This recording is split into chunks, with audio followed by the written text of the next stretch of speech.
నమస్తే అండి. నేను doctor Arjun Reddy, consultant neurosurgeon, care hospitals, Musheerabad. ఈరోజు మనం సర్వైకల్ స్పాండైలోసిస్ గురించి తెలుసుకుందాం. సర్వైకల్ స్పాండైలైటిస్ గురించి తెలుసుకుందాం. అందరూ సాధారణంగా సర్వైకల్ స్పాండైలైటిస్ అని కామన్‌గా విరివిగా మా మాట్లాడుతూ ఉంటారు. కానీ యాక్చువల్‌గా సర్వైకల్ స్పాండైలైటిస్ అనంటే మన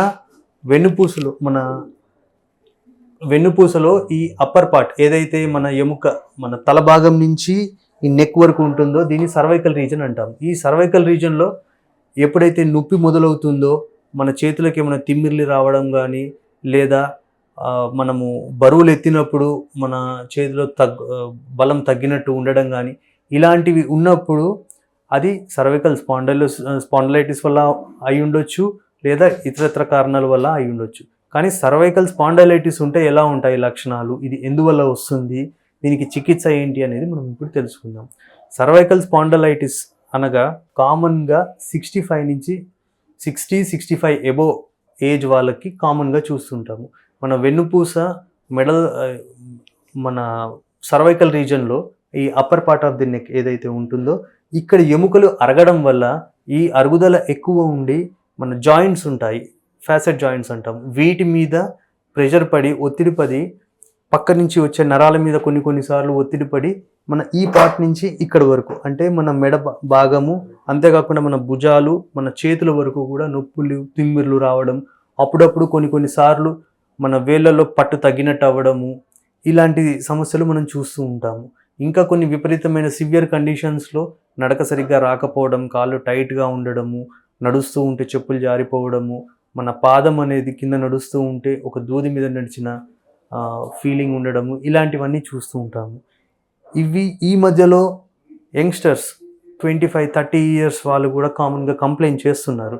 అంటే దీనికి మెయిన్ రీజన్ వచ్చేసి ఇవాళ రేపు మన తెలుగు రాష్ట్రాల్లో చూసుకుంటే మ్యాక్సిమం యూత్ అంతా కూడా సాఫ్ట్వేర్ ఎంప్లాయీస్, సిస్టమ్ మీద వర్క్ ఇదే చేస్తూ ఉన్నారు.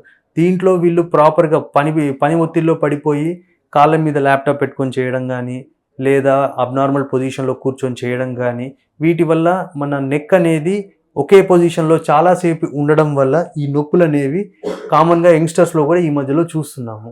వీటిని మనం అవాయిడ్ చేయాలి, వీటిని మనము ఫ్యూచర్లో రాకుండా నివారించుకోవాలి అని అనుకుంటే మాత్రము కొన్ని ఎర్గానమిక్స్ అని కొన్ని పద్ధతుల ప్రకారము మనము పాటిస్తే మనం డైలీ వర్క్ ఏదైతే ఉంటుందో దాన్ని ఒక సిస్టమేటిక్గా మన చేతులు రిలాక్స్డ్గా మన లెగ్స్ పొజిషన్లో పెట్టుకొని కీప్యాడ్ కానీ ఇది పెట్టుకొని చూసుకోవడం కానీ, ఆ స్క్రీన్ అనేది మన తలకి, మన ఐస్ నిటారుగా మన కంటి ముందే ఉండేటట్టు పెట్టుకోవడం కానీ, పైకి కానీ కిందికి పెట్టుకోకుండా, అండ్ ఎవ్రీ అవర్లీ ఒక 5 minutes 10 minutes బ్రేక్ తీసుకోవడము.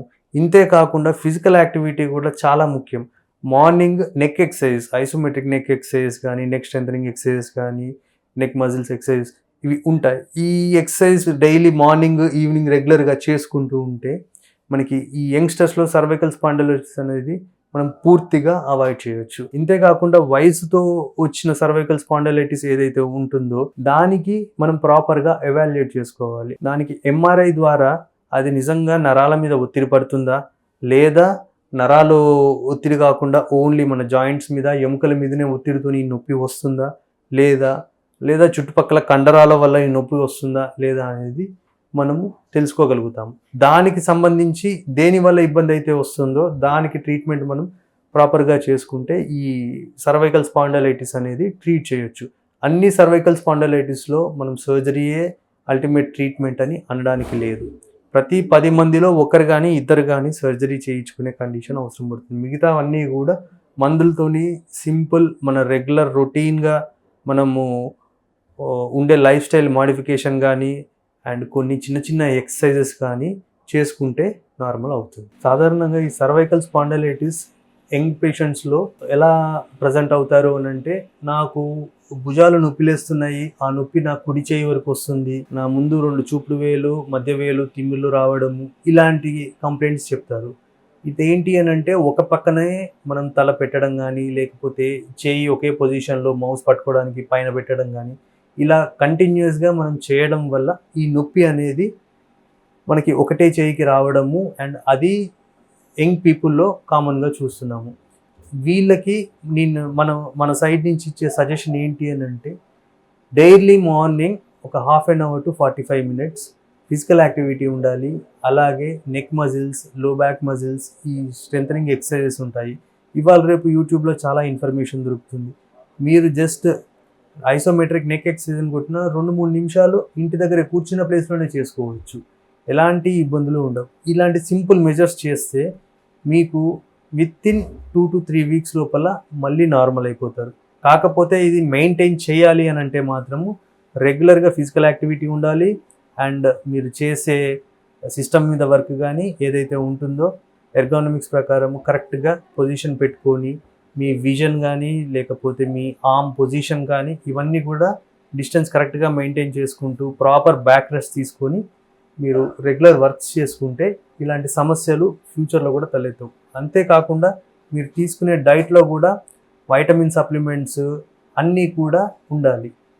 Calcium, vitamin D, vitamin B12 ఇలాంటివి అన్ని పోషకాహారాలు ఉన్న ఫుడ్ మీరు రెగ్యులర్గా తీసుకుంటే మీకు ఎలాంటి సర్వైకల్ స్పాండిలైటిస్ ఫీచర్స్ కానీ దానివల్ల వచ్చే ఇబ్బందులు కానీ మీరు చూడరు.